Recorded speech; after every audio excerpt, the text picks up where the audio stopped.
Hi everyone. Matter in our surroundings part 1లో states of matter గురించి చాలా క్లియర్గా ఎక్స్ప్లెయిన్ చేసుకున్నాం. పార్ట్ 2లో next concept, can matter change its state? Yes, matter can change its state from one state to another state. అంటే material ఎన్ని స్టేట్స్లో ఉంటుంది? సాలిడ్స్, లిక్విడ్స్, గ్యాసెస్ కదా. అంటే సాలిడ్ నుంచి లిక్విడ్ గాను, లిక్విడ్ నుంచి గ్యాసెస్ గాను లేదా వేపర్ స్టేట్ కూడా ఆ మెటీరియల్ అనేది మనకి చేంజ్ అవ్వగలుగుతుంది. ఓకే, దెన్ అప్పుడు మనం దాంట్లో చూడాల్సిన పాయింట్స్ ఏంటి, స్టడీ చేయాల్సిన పాయింట్స్ ఏంటి? What happens inside the matter during the change? అంటే మ్యాటర్ చేంజ్ అవుతున్నప్పుడు దాంట్లో ఏం జరుగుతుంది, దాంట్లో ఇన్ ద సెన్స్ పార్టికల్స్ మధ్య ఏం జరుగుతుంది, అలాగే ఈ ఈ చేంజ్ ఆఫ్ స్టేట్ అనేది ఎప్పుడు జరుగుతుంది. ఓకే, సో దీస్ 3 పాయింట్స్ మనం యాక్టివిటీస్తో క్లియర్గా ఎక్స్ప్లెయిన్ చేసుకుందాం. అండ్ వన్ మోర్ థింగ్, ఈ చాప్టర్లో very basic and very important definitions మీకు వస్తాయి. అవేంటి? Fusion, boiling point, melting point, sublimation, evaporation, condensation and solidification. నేను ఇట్లా ఫ్రేమప్ చేశాను. మొత్తం సాలిడ్ నుంచి గ్యాస్గా కానీ, గ్యాస్ నుంచి లిక్విడ్ కానీ ఇలా ట్రాన్స్ఫార్మ్ అయినప్పుడు అక్కడ వచ్చే డెఫినేషన్స్ అనమాట. ఓకే, ఇప్పుడు ఇది స్కీమాటిక్ డయాగ్రామ్ ఏం ఇండికేట్ చేస్తుందంటే 3 స్టేట్స్ ఆఫ్ మ్యాటర్ ఒక స్టేట్ నుంచి ఇంకొక స్టేట్కి చేంజ్ అయినప్పుడు వాటిని ఏమంటాము. ఇది ఓవరాల్గా జస్ట్ ఈ డయాగ్రామ్తో ఎక్స్ప్లెయిన్ చేస్తాను, but with activities, with daily life examples మనం డీపర్గా ఎక్స్ప్లెయిన్ చేసుకుందాం. సో ఈ డయాగ్రామ్ అబ్జర్వ్ చేసినట్టయితే సాలిడ్ నుంచి గ్యాస్గా కన్వర్ట్ అయితే దాన్ని మనం ఏమంటామంటే సబ్లిమేషన్, డైరెక్ట్ అనమాట. అలాగే ఈ లిక్విడ్ అనేది డైరెక్ట్గా సాలిడ్ అయితే దాన్ని సొలిడిఫికేషన్ అంటాము. అలాగే గ్యాస్ లిక్విడ్ కింద మారితే దాన్ని కండెన్సేషన్ అంటాము. ఇన్ ద సేమ్ వే ఈ యారోస్ ఎలా ఇండికేట్ చేస్తున్నాయి కదా, లిక్విడ్ అనేది గ్యాస్ కింద మనకి కన్వర్ట్ అయితే దాన్ని వేపరైజేషన్ అంటాము. In the same way solid liquid అయితే దాన్ని ఫ్యూజన్ లేదా మెల్టింగ్ అని కూడా అంటాం అనమాట. సో ఇవి మనం డైలీ లైఫ్లో కూడా చాలా ఈజీగా అబ్జర్వ్ చేయొచ్చు. And first and best example మీరు ఇంట్లో చూసేది డైలీ లైఫ్లో సాలిడ్ నుంచి సాలిడ్ టు లిక్విడ్ మీరు డైలీ లైఫ్లో అబ్జర్వ్ చేసేది ఏంటి? మీరు ఫ్రిడ్జ్లో తీసుకున్న ఐస్ క్యూబ్స్ని తీసుకొని మనం టేబుల్ మీద పెట్టామనుకోండి, అది ఏమవుతుంది? వాటర్ అయిపోతుంది కదా. సపోజ్ ఒక గ్లాస్లో, ఒక బౌల్లో పెట్టాం, అది ఏమవుతుంది? వాటర్ కింద కన్వర్ట్ అయిపోతుంది. ఇక్కడ సాలిడ్ స్టేట్లో ఉన్న ఐస్ అనేది ఎలా కన్వర్ట్ అయిపోయింది? వాటర్ కింద కన్వర్ట్ అయిపోతుంది. అంటే సాలిడ్ లిక్విడ్గా మారుతుంది. ఇదే వాటర్ని తీసుకెళ్ళి నేను స్టవ్ మీద బాయిల్ చేశాను అనుకోండి, బాయిల్ చేస్తే ఏమవుతుంది? ఇది వేపర్ కింద కన్వర్ట్ అయిపోతుంది అట్ 100 డిగ్రీ సెంటిగ్రేడ్. అంటే గ్యాసియస్ స్టేట్లోకి వచ్చేస్తుంది వాటర్. మీరు డైలీ లైఫ్లో అబ్జర్వ్ చేసే చాలా రెగ్యులర్ ట్రాన్స్ఫర్మేషన్ లేదా రెగ్యులర్ చేంజ్ ఆఫ్ స్టేట్ ఏంటంటే ice solid state converted into water into liquid state and water converted into vapour state, that is water vapour one boiling. Okay, ఇది basic point. దీన్ని మనం బుక్లో ఇచ్చిన ఒక యాక్టివిటీతో ఎక్స్ప్లెయిన్ చేసుకుందాం. So first transformation solid state to liquid state చూద్దాం. దాన్ని fusion కూడా అంటాం అనమాట. సో దాన్ని మనం డైలీ లైఫ్లో చాలా ఎగ్జాంపుల్స్ చూస్తాం. ఏంటివి?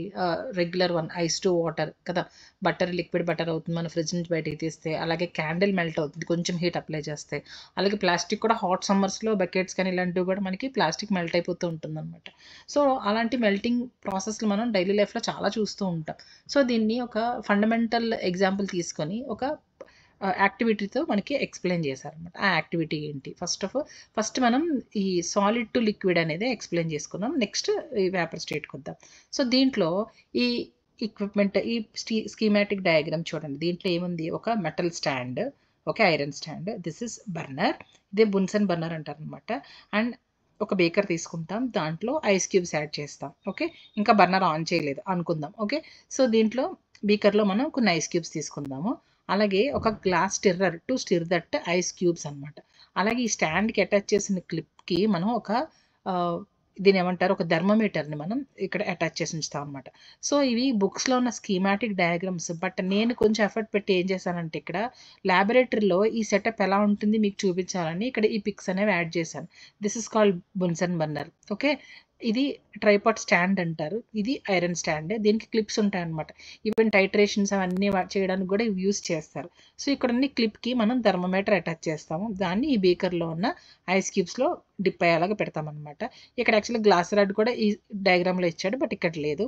So for the convenience, for the understanding, ఎందుకంటే డయాగ్రామ్స్ చూసినప్పుడు you can imagine in different way, but అది డైరెక్ట్గా మీరు ల్యాబ్లో ఎలా ఉంటుంది ఒరిజినల్ చూసినప్పుడు ఏంటంటే మీకు చాలా ఈజీగా అర్థమవుతుంది అనమాట. ఓకే, సో ఇక్కడ స్కీమాటిక్ డయాగ్రామ్లో ఇచ్చినట్టు మనం చూస్తే ఈ దీంట్లో బున్సన్ బర్నర్ అంటాం కదా, దీన్ని ఆన్ చేస్తాం అనమాట. ఆన్ ఇన్ ద సెన్స్ మనం ఫ్లేమ్ వెలిగిస్తే ఏమవుతుంది, మనకి ఫ్లేమ్ వస్తుంది. ఈ ఫ్లేమ్ హీట్ ఇస్తుంది కదా, ఈ హీట్ ఈ ఐస్ క్యూబ్స్ని ఏం చేస్తుంది, యూజువల్గా హీట్ ఇచ్చినప్పుడు ఐస్ క్యూబ్స్ ఏమవుతాయి, మనకి మెల్ట్ అవుతాయి కదా. సో ఇక్కడ మనం చేయాల్సిన అబ్జర్వేషన్స్ ఏంటంటే, ఫస్ట్ మన టెంపరేచర్ ఇక్కడ మనం చూడాలన్నమాట. T1 అనుకుందాం. ఏ టెంపరేచర్ అది, ఐస్ ఎక్కడైతే మెల్ట్ అవ్వడం స్టార్ట్ అయ్యిందో ఆ టెంపరేచర్ని అబ్జర్వ్ చేయండి. సెకండ్ అబ్జర్వేషన్ ఏంటి, అలా స్టిర్ చేస్తూ ఉంటే ఐస్ కంప్లీట్గా మెల్ట్ అయిన తర్వాత కూడా టెంపరేచర్ని మీరు నోట్ చేసుకోండి. ఓకే, అలా నోట్ చేసుకున్న తర్వాత దాన్ని ఇంకా మన బర్నర్ ఆఫ్ చేయకుండా మనం హీట్ చేస్తూనే ఉంటే ఏమవుతుందంటే, ఈ లిక్విడ్గా కన్వర్ట్ అయిన ఈ వాటర్ అనేది మనకి ఏమవుతుంది, at some point started boiling, then అది ఒక వేపర్ స్టేట్కి వెళ్ళిపోతుంది అనమాట. సో మనకి నీటి ఆవిరిగా పైకి వెళ్ళిపోతుంది. అక్కడ టెంపరేచర్ మీరు మెజర్ చేయండి లేదా నోట్ చేసుకోండి. అలాగే ఇప్పుడు మీరు ఈ వాటర్ బాయిల్ అయిపోతూ పైకి వెళ్ళిపోతూ ఉంటే అలా ఆటోమేటిక్గా దీని అమౌంట్ తగ్గిపోతుంది కదా. సో కేర్ఫుల్గా అబ్జర్వ్ చేసుకుంటూ దీన్ని ఈ థర్మామీటర్ని డిప్ చేస్తూ టెంపరేచర్ని మీరు మొత్తం నీళ్ళు అయిపోయే వరకు కూడా మీరు టెంపరేచర్ని అబ్జర్వ్ చేయండి. ఈ అబ్జర్వేషన్స్ అనమాట. ఏంటి, ఎక్కడ మెల్ట్ అయింది ఐస్, ఏ టెంపరేచర్ దగ్గర మొత్తం మెల్ట్ అయిపోయింది, ఏ టెంపరేచర్ దగ్గర నీటి ఆవిరి స్టార్ట్ అయింది, ఏ టెంపరేచర్ దగ్గర అది కంప్లీట్గా వేపర్ స్టేట్కి వెళ్ళిపోయింది. ఈ 4 అబ్జర్వేషన్స్ మీరు చేయాలన్నమాట. ఓకే, దెన్ సో ఇక్కడ ఏం జరుగుతుంది, మనం ఫస్ట్ పాయింట్ చెప్పుకున్నాం కదా, what happens with in the material అని చెప్పుకున్నాం కదా. సో ఎప్పుడైతే ఈ బీకర్ తీసుకున్నారు మీరు, ఈ బీకర్ తీసుకున్నప్పుడు దీంట్లో ఏమవుతుంది, వాటర్ ఉంది లేదా ఐస్ క్యూబ్స్ ఉన్నాయి, రైట్. ఐస్ క్యూబ్స్ మాలిక్యూల్స్ లేదా పార్టికల్స్ మనకి చాలా స్ట్రాంగ్గా బౌండ్ అయి ఉంటాయి, చాలా స్పేస్ తక్కువగా ఉంటుందని చెప్పుకున్నాం. Not between ice cubes. ఇక్కడ ఏంటి, మన ఐస్ ఇక్కడ సాలిడ్ స్టేట్లో ఉంది అంటే మనం పార్టికల్స్ ఎలా ఉంటాయి అనుకుంటాం, closely packed, very closely packed అని చెప్పుకుంటాం కదా. ఓకే, సో ఎప్పుడైతే మనం హీట్ ఇచ్చామో, ఎప్పుడైతే మనం దీనికి బున్సన్ బర్నర్తో ఇక హీట్ అప్లై ఇచ్చాము, ఏం చేస్తుంది, ఈ heat in the form of energy ఈ పార్టికల్స్ అబ్జర్వ్ చేసుకున్న తర్వాత ఏమవుతుందంటే, వీటి మధ్య గ్యాప్ అనేది పెరిగిపోతుంది అనమాట. ఈ గ్యాప్ అనేది పెరిగిపోతుంది అంటే ఈ హీట్ అబ్జర్వ్ చేసుకోవడం వల్ల ఏమవుతుందంటే, వాటి మధ్య ఉన్న ఇంటర్మాలిక్యులర్ ఫోర్సెస్ లేదా సింప్లీ అట్రాక్షన్ ఫోర్సెస్ అనేవి తగ్గిపోతాయి. ఈ ఎనర్జీ దాన్ని ఓవర్కమ్ చేసేస్తుంది. సో దానివల్ల ఏమంటాయంటే, ఇవన్నీ కూడా డిఫరెంట్ కైనెటిక్ ఎనర్జీతో మనకి కొంచెం దూరంగా జరిగిపోతాయి అన్నమాట. సో అప్పుడు అది మనకి లిక్విడ్ ఫామ్లోకి వచ్చేస్తుంది. Okay, what happens with in the material, the space between the particles in solid get increased by the absorption of the heat here. Okay, so వాటి ఫిక్స్డ్ ప్లేసెస్ని అది వదులుకొని కొంచెం దూరంగా జరుగుతుంది అనమాట. సో ఇలా ఉంటుంది. సో దీన్నే మనం ఏమంటామంటే మెల్ట్ అయింది అని చెప్తాం అనమాట. Okay, the energy supplied by heat overcomes the forces of attraction between the particles అని చెప్తారు. ఆ ఫిక్స్డ్ పొజిషన్స్లో కూర్చుని ఉన్న పార్టికల్స్ ఈ హీట్ని అబ్జర్వ్ చేసుకుని అటు ఇటు ఫ్రీగా మూవ్ అయిపోతాయి అనమాట. సో ఇక్కడ ఈ స్టేజ్ రీచ్ అయినప్పుడు ఏమవుతుందంటే, solid becomes liquid. Okay, so దీన్నే మెల్ట్ అయిందని చెప్తాము. ఇక్కడ మీరు రికార్డ్ చేసిన టెంపరేచర్ ఏమవుతుందంటే melting point, the temperature at which a solid become a liquid at atmospheric pressure. ఇది డెఫినేషన్ అనమాట. ఓకే, దీన్నే ఫ్యూజన్ అని కూడా అంటారు. ఓకే, ఇప్పుడు ఐస్ తీసుకున్నాం కాబట్టి ఐస్ మెల్టింగ్ పాయింట్ ఎంత అంటే మనకి 273.15 కెల్విన్. ఓకే, మీకు ఎప్పుడైనా డౌట్ వచ్చి ఉండొచ్చు, ఎప్పుడు కూడా కెల్విన్లోనే మనం ఎందుకు మెజర్ చేస్తాం టెంపరేచర్స్ అంటే, మనకి ఈ రీసెర్చ్ చేసినప్పుడు స్టడీ చేసినప్పుడు వెరీ స్మాల్ యూనిట్స్ టెంపరేచర్స్ కూడా మనం ఈజీగా మనం మెజర్ చేస్తామన్నమాట. కెల్విన్ అనేది యాక్చువల్గా 0 degrees అంటే ఎంత, మనకి 0 degrees అంటే 273 కెల్విన్ కదా. సో 0 degree సెంటిగ్రేడ్ దగ్గర ఐస్ ఎప్పుడైతే హీట్ మనం స్టార్ట్ చేసామో, జస్ట్ చిన్న హీట్ ఇవ్వగానే మనకి ఏమవుతుందంటే 0 degree సెంటిగ్రేడ్ అంటే నథింగ్ బట్ 273K కదా. 273.15K అనేది ఇక్కడ దీనికి మెల్టింగ్ పాయింట్ ఆఫ్ ఐస్ అనమాట. ఓకేనా, సో దీన్ని మెల్టింగ్ పాయింట్ అంటాం. అలాగే దీన్నే ఫ్యూజన్ అని కూడా అంటాం. ఇక్కడ ఒక కీ పాయింట్ అయితే మనం అబ్జర్వ్ చేసుకోవాలి. ఏంటి, సో ఇక్కడ మనం ఏమవుతున్నాము, హీట్ అనేది మనం ఇస్తున్నాం కదా. సో దీంట్లో ఐస్ క్యూబ్స్ ఉన్నాయంటే ఈ పార్టికల్స్ ఇలా దగ్గరగా ఉన్నాయని చెప్పుకుంటున్నాము. అలాగే సో ఈ ఇచ్చిన హీట్ అనేది ఇక్కడ యూజువల్గా మాలిక్యూల్స్ దాంట్లో ఉన్న పార్టికల్స్ ఒకదానికొకటి అట్రాక్షన్ ఫోర్సెస్ తగ్గిపోయి దూరంగా జరగడానికి లేదా వాటిలో బాండ్స్ బ్రేక్ అవ్వడానికి కూడా అయినప్పుడు ఏమవుతుందంటే కొంచెం ఎనర్జీ అనేది రిలీజ్ అవుతుంది. మనకి ఎనర్జీ అనేది రిలీజ్ అవుతుంది. ఈ ఎనర్జీ రిలీజ్ అవుతుంది, అలాగే మనం ఇచ్చే ఎనర్జీ కూడా అది అబ్జర్వ్ చేసుకుంటుంది. అంటే ఇంటర్నల్గా దానికి ఒక ఎనర్జీ ఉందన్నమాట ఈ బాండ్ బ్రేకేజెస్ వల్ల. అది దాంట్లో ఉంచుకుంటుంది. ఆ ఉంచుకున్న ఎనర్జీనే కంప్లీట్గా ఐస్ మెల్ట్ అయ్యే వరకు వాడుకుంటుంది అనమాట. అందుకే మీరు టెంపరేచర్ రికార్డ్ చేయమన్నాను కదా, అప్పుడు రికార్డ్ చేసినప్పుడు ఆ టెంపరేచర్ మెల్ట్ అవ్వడం స్టార్ట్ అయిన ఉన్నప్పుడు టెంపరేచరే మీకు మొత్తం మెల్ట్ అయ్యే వరకు కూడా ఆల్మోస్ట్ అదే ఉంటుందన్నమాట, చేంజ్ అవ్వదు అనమాట. ఎందుకు చేంజ్ అవ్వదు అంటే ఈ బాండ్స్ బ్రేకేజెస్లో వచ్చిన ఎనర్జీని అది లోపల వాడుకుంటుంది. ఈ దూరంగా జరిగి కైనెటిక్ ఎనర్జీ వస్తుందని చెప్పాం కదా, అక్కడి నుంచి వస్తుంది అనమాట. సో దాన్ని మనం ఏమంటాం అంటే లేటెంట్ హీట్ అంటాం. ఇది కూడా ఇంపార్టెంటే మీకు, లేటెంట్ హీట్. ఓకే, ఇప్పుడు దీన్ని లేటెంట్ హీట్ అన్నాం కదా. అలాగే when solid melts its temperature remains the same. So where does heat go లేదా where does this energy go అన్నదే ఈ లేటెంట్ హీట్. ఇప్పుడు మనం చెప్పుకున్నాం కదా, దీన్ని మనం ఒక అబ్జర్వేషన్ కింద మనం ల్యాబొరేటరీలో చెయ్యాలి. ఓకే, సో ఇక్కడ లేటెంట్ హీట్ ఆఫ్ ఫ్యూజన్ అనే డెఫినేషన్ కూడా ఒకటి వస్తుంది అనమాట. ఏంటి ఇక్కడ హిడెన్ అవుతుందని చెప్పాం కదా, ఈ బేకర్లో మనకి ఎనర్జీ అబ్జార్బ్ అయిన ఎనర్జీ దాక్కుని ఉంటుంది అని చెప్పుకున్న దాన్ని హిడెన్ ఎనర్జీ అని అంటారు, లేదా హిడెన్ హీట్ అని కూడా చెప్తారు. దాన్నే మనం లేటెంట్ హీట్ అంటాం. సో 1 kg ఆఫ్ సాలిడ్ మనకి లిక్విడ్ కింద కన్వర్ట్ అవ్వడానికి దాని మెల్టింగ్ పాయింట్ దగ్గర అవసరమయ్యే హీట్ని లేటెంట్ హీట్ ఆఫ్ ఫ్యూజన్ అంటాం అనమాట. లేటెంట్ హీట్ ఆఫ్ ఫ్యూజన్ అని అంటాం. Okay, this is all about melting లేదా fusion.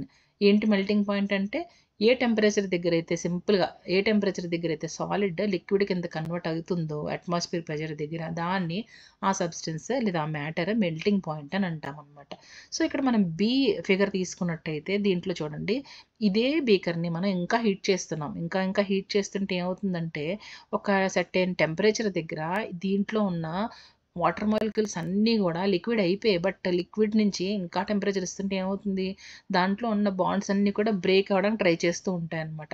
Okay, so higher kinetic ఎనర్జీతో ఉంటాయి కదా.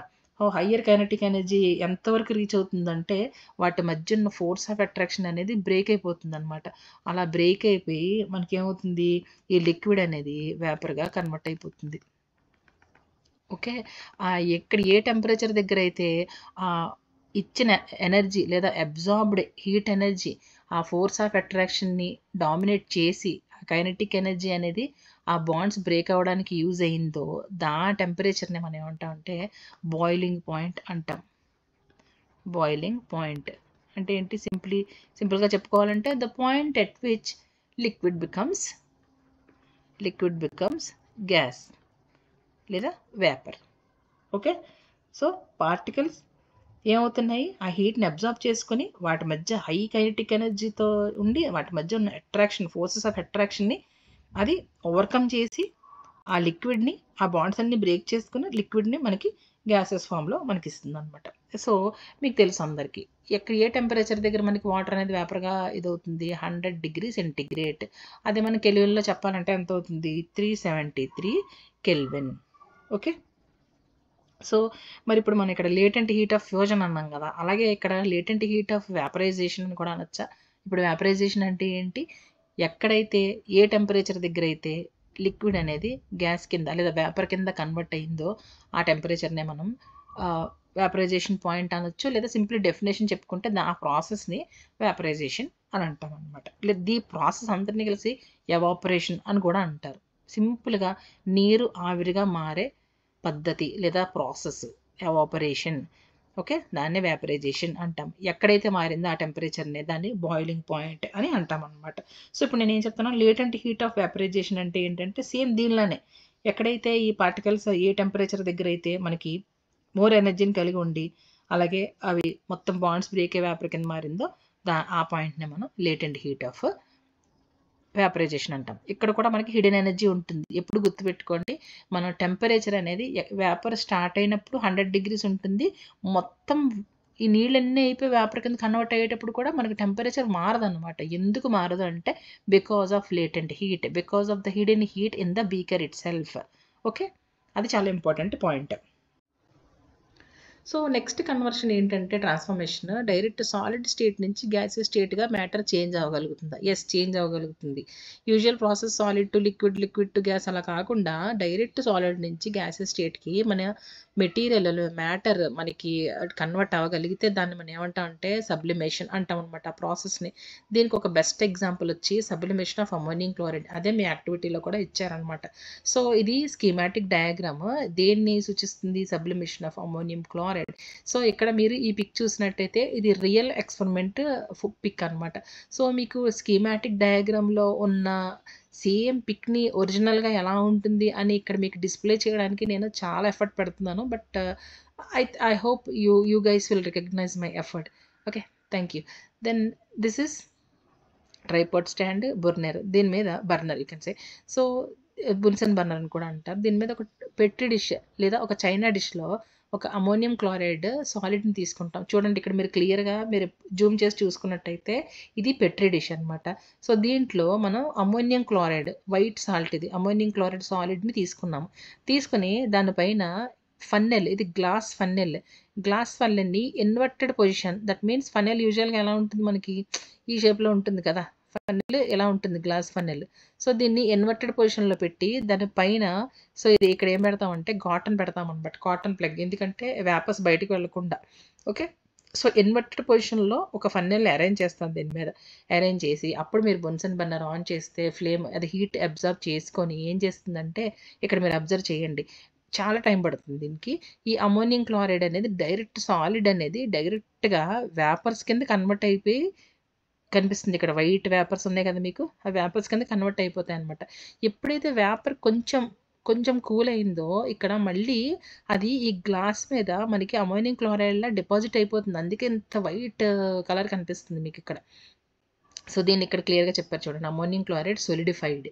ఓకే, అంటే ఏమవుతుంది ప్రాసెస్లో మీరు హీట్ అందించినప్పుడు సాలిడ్ అనేది డైరెక్ట్గా గ్యాస్ కింద అంటే వేపర్ స్టేట్కి కన్వర్ట్ అయిపోతుంది. ఇన్ ద సేమ్ టైమ్ అదే గ్యాస్ లేదా వేపర్ అనేది కొంచెం కండెన్స్ కూల్ అవ్వగానే మళ్ళీ సాలిడ్ కింద కన్వర్ట్ అయిపోతుంది. ఇక్కడ no matter of liquidification, right?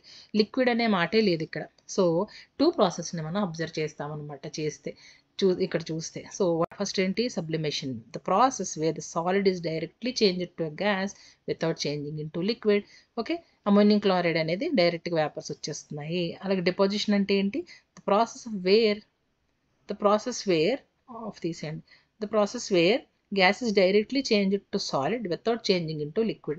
ఇక్కడ మనకి ఈ గ్యాస్ అనేది కొంచెం డెన్స్ అవ్వగానే కూల్ అవ్వగానే మళ్ళీ ఈ వాల్స్ మీద మనకి డిపాజిట్ అయిపోతుంది అనమాట అమోనియం క్లోరైడ్ వైట్గా. దాన్ని మనం డిపాజిషన్ అంటాం. ఓకే, ఇది ఒక activity where the solid is directly converted into gas which is known as sublimation.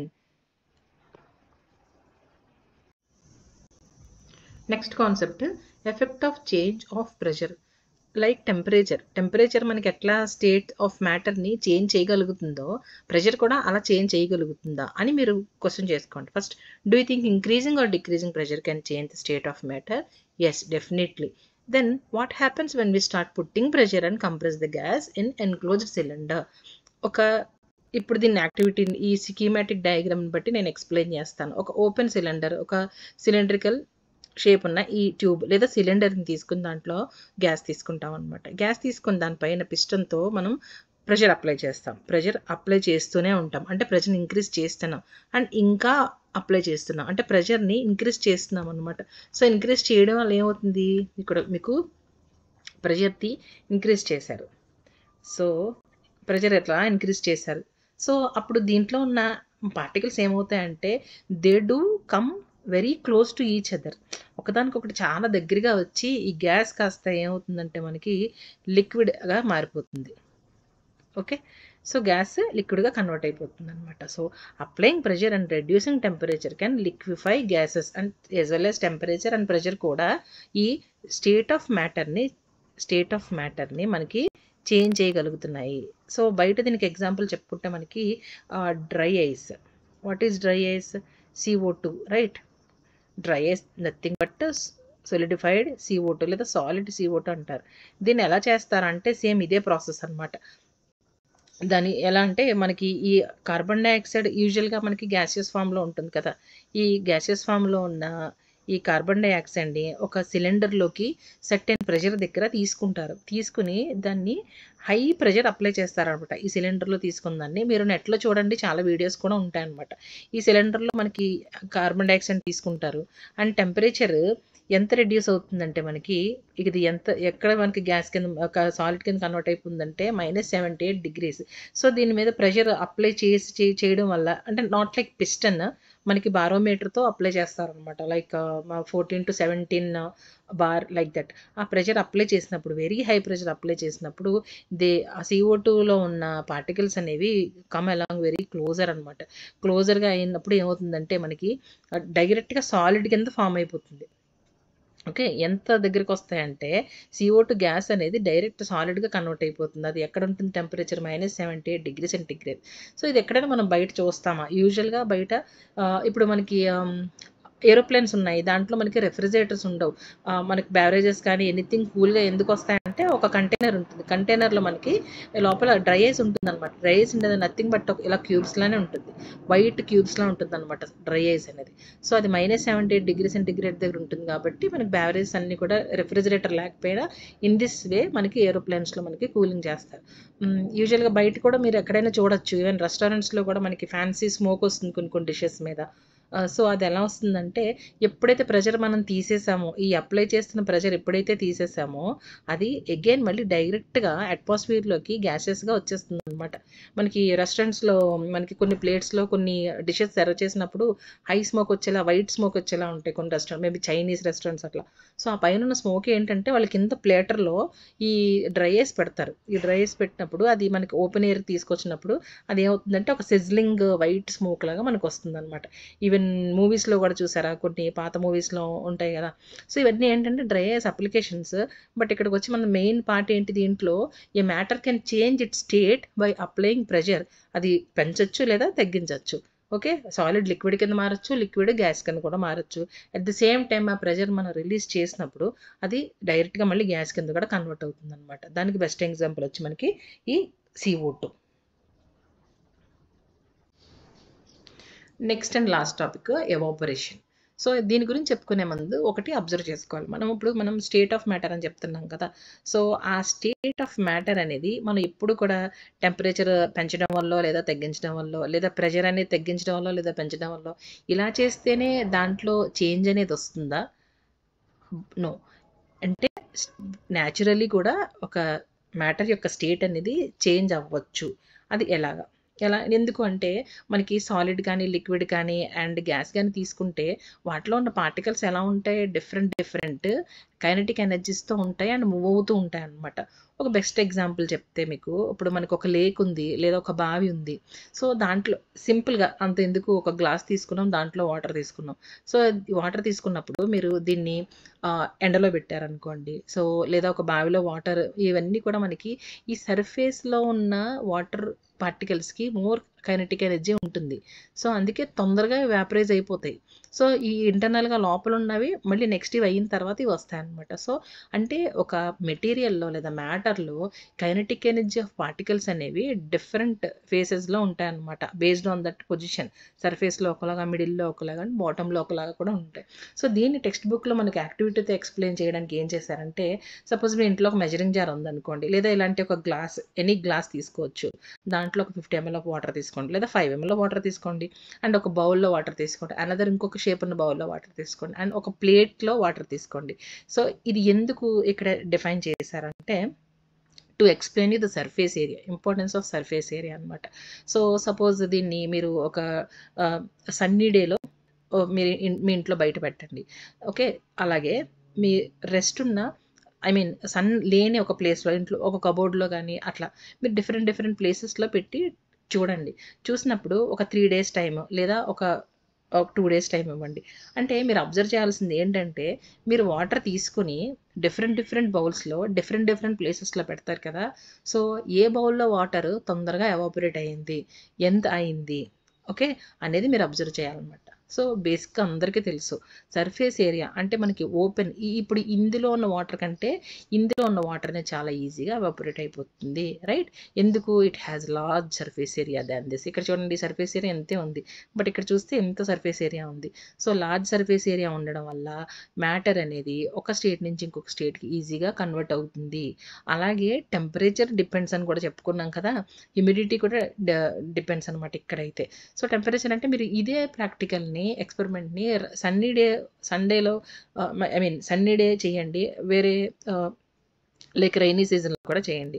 అప్పుడు మీరు డిఫరెన్సెస్ నోట్ చేసుకోండి.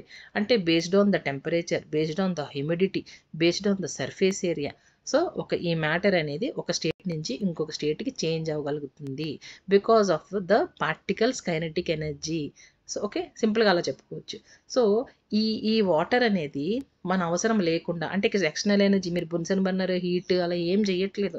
జస్ట్ అట్లా అట్మాస్ఫియర్‌లో ఉంచేసారు అంతే గాలికి. అందుకని ఏమవుతుంది దానంతట అది ఎవాపరేట్ అవుతుంది. ఎవాపరేట్ అంటారనమాట. దీనికి బెస్ట్ ఎగ్జాంపుల్ మనం చెప్పుకున్నాం కదా! చెరువులో నీళ్లు కానీ చూడండి సమ్మర్‌లో తొందరగా ఎండిపోతాయి కదా మనకి. సో, అలాగే ఇంకా ఏం చెప్పుకోవచ్చు మీకు ఈ ఎవాపరేషన్‌కి మన ఇంట్లో యూజువల్‌గా బట్టలు ఆరేస్తారు కదా! బట్టలు ఆరేసినప్పుడు దాంట్లో కూడా వాటర్ మాలిక్యూల్స్ ఉంటాయి కదా! సో, వాటర్ పార్టికల్స్ ఉంటాయి కదా! సో, దాన్ని మీరేమి 100 సెంటీగ్రేడ్‌కి మీరు హీట్ చేయట్లేదు కదా! To be frank. సో, ఏం చేస్తున్నారు బయట ఆరేసినప్పుడు ఏమవుతుందది? ఆ అట్మాస్ఫియర్‌లో ఉన్న హీట్‌ని అబ్జార్బ్ చేసుకొని మెల్లిగా దానంతట అది ఎక్స్టర్నల్ సోర్స్ లేకుండానే ఎవాపరేట్ అవుతుందనమాట. గ్యాస్ కింద కన్వర్ట్ అవుతుందనమాట. Vapour you can say. Liquid water అనేది. సో, ఈ phenomena of change of liquid into vapours at any temperature below it's boiling point is called evaporation. 100 ఉంటేనే వాటర్ ఎవాపరేట్ అవ్వట్లేదు కదా మరిక్కడ. So, ఒక 2 అవర్స్, 3 అవర్స్‌కి మీ క్లాత్స్ ఎండుతాయి కదా! సో, ఆ ఎవాపరేషన్ కూడా సన్నీ డేలో ఒకలాగా, రెయినీ డే ఒకలాగా ఉంటుంది కదా! సో, ఇవన్నీ కూడా మీ చుట్టుపక్కల ఉండే అబ్జర్వేషన్స్. ఒక స్టేట్ నుంచి ఇంకొక స్టేట్‌కి మనకి మెటీరియల్ అనేది చేంజ్ అవుతుంది. ఓకేనా? సో, ఇక్కడ మనకి ఇంక్రీజ్ ఇన్ సర్ఫేస్ ఏరియా ఒకటి, ఇంక్రీజ్ ఇన్ టెంపరేచర్, అలాగే increase in humidity, increase with speed అంటే kinetic energy of the particles అనేవి ఈ ఈ మెటీరియల్ యొక్క స్టేట్‌ని ఒక స్టేట్ నుంచి ఇంకో స్టేట్‌కి మార్చడానికి మనకి ఎఫెక్ట్ చేస్తుంటాయి. ఓకేనా? Next concept how does evaporation cause cooling? Okay. So, evaporation కూలింగ్‌కి ఎట్లా రీజన్ అవుతుంది? దీన్ని మనం డైలీ లైఫ్ ఎగ్జాంపుల్స్‌తో ఎక్స్‌ప్లెయిన్ చేసుకోవచ్చు. అసలు ఎందుకు అవుతుంది? సపోజ్ ఇప్పుడు ఒక వాటర్ మనకి ఒక బౌల్ ఉంది. ఒక ప్లేట్‌లో వాటర్ ఉంది. ఓకే. సో, దీన్ని మనం సన్నీ డేలో పెట్టినప్పుడు ఏమవుతుందని చెప్పుకున్నాం. ఇది ఇలా ఎవాపరేట్ అవుతుంది కదా! So, while evaporating the particles ఇక్కడ ఏ పార్టికల్స్ అయితే ఉన్నాయో అవి ఎనర్జీని లాస్ అవుతాయి. Okay. Loss of energy. So, ఇలా లాస్ అయిన ఎనర్జీని ఏం చేస్తుందంటే ఇది సరౌండింగ్స్ దాని చుట్టూ ఉన్న సరౌండింగ్స్ నుంచి ఎనర్జీని రీగెయిన్ చేసుకుంటుంది. Regain of energy. దేని నుంచి? ఎక్కడి నుంచి? సరౌండింగ్స్ నుంచి. ఓకే. సో, దెన్ సరౌండింగ్స్ ఏమవుతాయంటే మనకి ఒక కూలింగ్ ఎఫెక్ట్‌ని ఇస్తాయి. ఎందుకు? ఎనర్జీ లాస్ అయింది కాబట్టి. సో, ఇది basic point. While evaporating particles in liquid losses some energy. That lost energy is regained from the surroundings by absorption of energy from the surroundings you can say. So, best examples వచ్చి acetone అనేది మనకి ల్యాబ్‌లో దొరుకుతుంది. లేదా ఇంట్లో nail polish remover ఉంటుంది కదా! So, దాన్ని మనం చేతి మీద వేసుకున్నప్పుడు చెయ్యి చాలా చల్లగా ఫీల్ వస్తుందనమాట. ఎందుకు అంటే అది పామ్ నుంచి మనకి ఎనర్జీని ఎసిటోన్ అనేది చాలా ఈజీగా ఎవాపరేట్ అయిపోతుంది. సో, పోసుకోగానే ఎవాపరేట్ అయిపోతుంది అది. సో, పామ్ నుంచి ఎనర్జీని అబ్జార్బ్ చేసుకుంటదనమాట. అప్పుడు పామ్ మనకి ఒక చల్లగా అయిన ఫీలింగ్ వస్తుంది. అలాగే water sprinkle on roof or ground in summer. మనం ఈ బయట ఫ్లోర్‌ల మీద కానీ రూఫ్ మీద కానీ సమ్మర్‌లో వాటర్ చల్లుతాం కదా! సో, ఎప్పుడైతే ఇక్కడి నుంచి వాటర్ ఇట్లా ఎవాపరేట్ అవుతుందో అట్ ద సేమ్ టైమ్ దాని చుట్టూ ఉన్న పరిసరాల నుంచి, సరౌండింగ్స్ నుంచి కూడా ఎనర్జీ అనేది అబ్జార్బ్ చేసుకుంటుందనమాట. సో, ఆటోమేటిక్‌గా ఎప్పుడైతే సరౌండింగ్స్ ఎనర్జీని లాస్ అయ్యాయో అది మనకి కూలింగ్ ఎఫెక్ట్‌ని ఇస్తుంది. అలాగే veering cotton clothes in summer. ఇది అంతే. కాటన్ క్లాత్స్ ఈజీగా వాటర్‌ని అబ్జార్బ్ చేస్తాయి అనుకుంటాం కదా! సో, మన షర్ట్ వేసుకుంటాము. అప్పుడు మనకి స్వెట్‌ని అబ్జార్బ్ చేసుకుంటుంది కాటన్ షర్ట్. సో, అబ్జార్బ్ చేసుకున్న తర్వాత అది మళ్ళీ ఎవాపరేట్ అవుతుంది కదా! ఆ స్వెట్ అనేది ఎప్పుడైతే ఎవాపరేట్ అవుతుందో ఆ ఎవాపరేషన్ జరిగినప్పుడు ఆ షర్ట్‌లోంచి అది బాడీ నుంచి మనకి ఎనర్జీని తీసుకుంటుంది అనమాట. సో అందుకని అప్పుడు బాడీకి మనకు చల్లగా అనిపిస్తుంది. That is the reason why we use to wear cotton clothes in summer. అలాగే water droplets and water bottle, ఎప్పుడైనా మరి ఫ్రిడ్జ్లోంచి ఐస్ కోల్డ్ వాటర్ బాటిల్ తీసుకుందాం అనుకోండి, తీసుకుని బయట పెట్టినప్పుడు ఏమవుతుంది, ఇట్లా మనకి పైన డ్రాప్లెట్ కనిపిస్తాయి కదా, ఇవి ఎందుకు కనిపిస్తాయి, ఇది ఎప్పుడైతే మనం బయట పెట్టామో ఈ సరౌండింగ్స్ నుంచి ఇది ఎనర్జీని అబ్జర్వ్ చేసుకొని దాని మీద ఉన్న ఐస్ అనేది మనకి కండెన్స్ అయిపోతుంది అనమాట. అది లిక్విడ్ వాతావరణంలో ఉన్న వాటర్ని మనకి ఇక్కడ కండెన్స్ అయిపోయేలా చేస్తుంది అనమాట. అందుకే వాటర్ డ్రాప్లెట్స్ అనేవి ఇక్కడ మనకు కనిపిస్తాయి. ఓకే, ఇవన్నీ కూడా ఏంటి, బేసిక్ మెయిన్ పాయింట్ ఏంటి, ఎవాపరేషన్ జరుగుతున్నప్పుడు దానిలో ఉన్న పార్టికల్స్ లాస్ అయిన ఎనర్జీని దాని చుట్టూ ఉన్న సరౌండింగ్స్ నుంచి లేదా అట్మాస్ఫియర్ నుంచి అది రీగెయిన్ చేసుకుంటుంది. ఎప్పుడైతే సరౌండింగ్స్ నుంచి ఎనర్జీ రీగెయిన్ చేసుకుందో సరౌండింగ్స్ ఫీల్ కూలింగ్ ఎఫెక్ట్ని ఇస్తాయి అనమాట మనకి. Okay, this is the last concept in matter in our surroundings. So నేను ఈ లెసన్లో each and every line along with daily life examples and నాకు పాసిబిలిటీ ఉన్న అన్ని పిక్చర్స్ని మీకు సమ్మరైజ్ చేసి ఎక్స్ప్లెయిన్ చేశాను. I hope you got its, I hope you understand it well. Thanks for watching.